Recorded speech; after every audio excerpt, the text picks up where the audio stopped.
Back to 1984 once more for this week's episode for a look at the original Autobot tough guy who believed in might over microchips. These are the basics on BRAWN. The original BRAWN toy was one of the small-scale Autobot mini-vehicles and transformed into an off-road SUV. The figure was first released in Japan in 1983 as part of the Microchange toy line, but evidence suggests it was originally designed by American toy makers Knickerbocker for their unproduced 1983 toy line Mysterians, which had been cancelled when the company was acquired by Hasbro. But whether imported from Japan or obtained from Knickerbocker, the toy was released by Hasbro in the first year of the Transformers line in 1984. A profile was written for BRAWN by Marvel Comics writer Bob Budiansky, which characterized him as the Autobots' demolition specialist, who was one of the strongest and most durable among them despite his small size. Hardy and determined, BRAWN loved the challenges posed by Earth's rugged terrain, but he could be a bit of a macho meathead, dismissive of those who preferred thinking to fighting.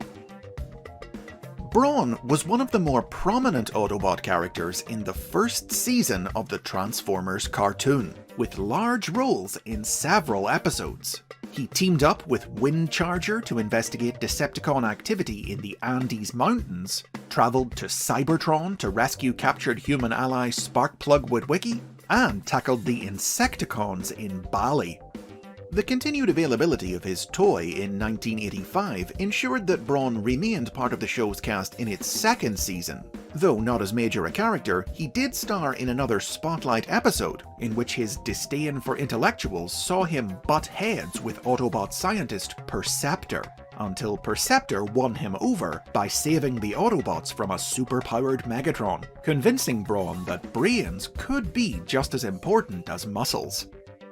Being small didn't stop BRAWN picking big fights. During his appearances in the series, he repeatedly went up against Soundwave, and once even shot Megatron with his own cannon, all while dropping macho action movie one-liners delivered with aplomb by actor Corey Burton. Take them. I don't take so easy. Conversely, BRAWN did very little in the Marvel comic book published in America, but he did enjoy a starring role in one of the earliest exclusive stories written for the United Kingdom's version of the series, in which his mind was scrambled by an electric shock and he turned against the Autobots, going on a rampage trying to free human cars from their owners until he was brought back under control. After BRAWN's toy was discontinued in 1986, he was phased out of both the cartoon and the comic. In the cartoon universe, he was famously killed off in The Transformers the Movie, the first of the film's many casualties, gunned down by Starscream wielding Megatron. Though the fact that such a tough character was killed so quickly and easily did wind up spawning a long-running fandom in-joke about how there was no way he was really dead. In the comic, meanwhile, BRAWN was one of a group of Autobots offlined by a Decepticon-controlled copy of Optimus Prime. He was restored to life a few years later, just in time to be deactivated again by a cosmically powered Starscream. He was revived again by the time of the 1993 sequel comic Generation 2, but was then atomized by a rebuilt, powered-up Megatron. After that, it would be some time before the name BRAWN was heard in Transformers again. But as the 21st century began, new incarnations of the character began to appear in new series. Some of them quite different in appearance, but all of them with pretty much the same rough-and-tumble, musclehead personality as the original. The first was in 2001's Robots in Disguise. This version of the character transformed into a Mercedes-Benz ML320 SUV, and was named X-BRAWN, because, well, Hasbro just thought that adding an X to his name made him sound cooler.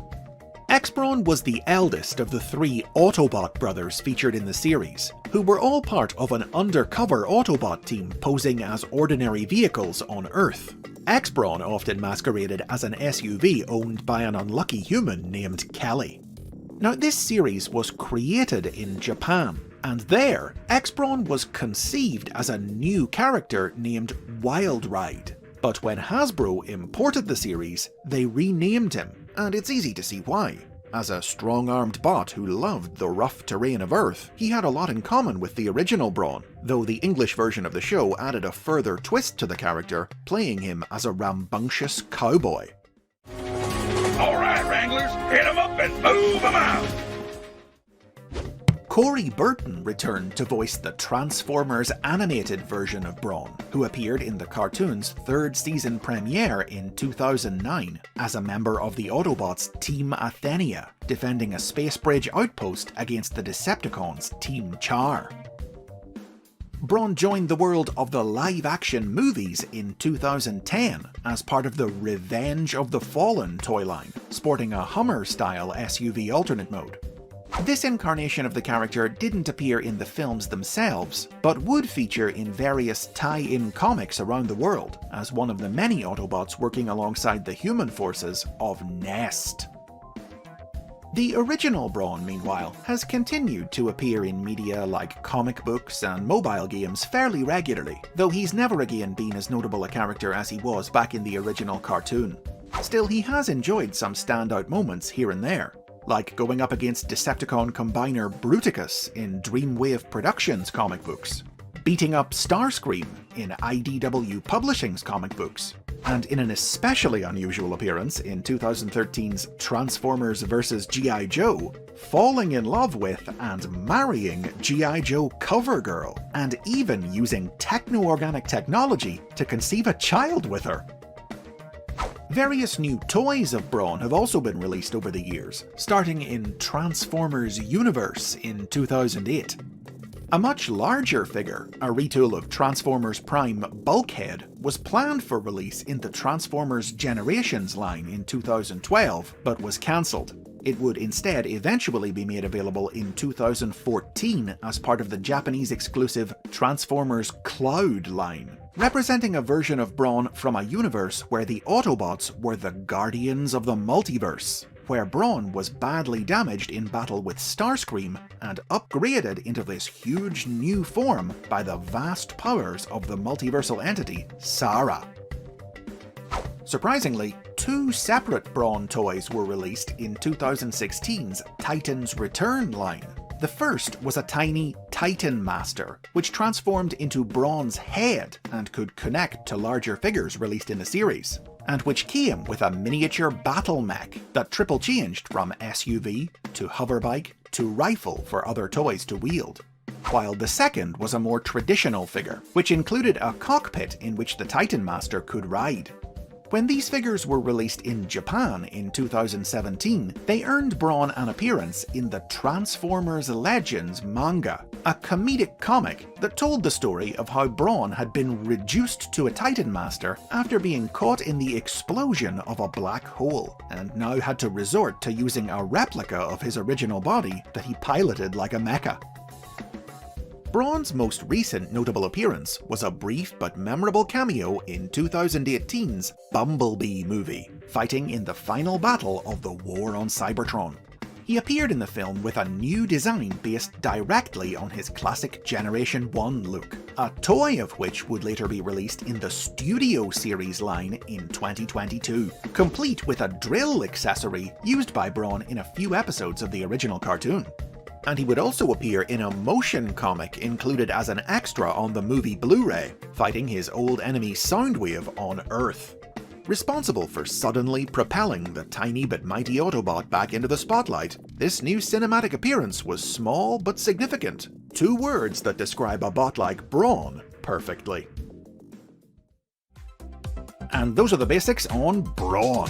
If you've enjoyed this journey through Transformers history and lore, give the like button a click and subscribe for lots more. You can help support the series if you visit Patreon, where you'll get early access to new episodes.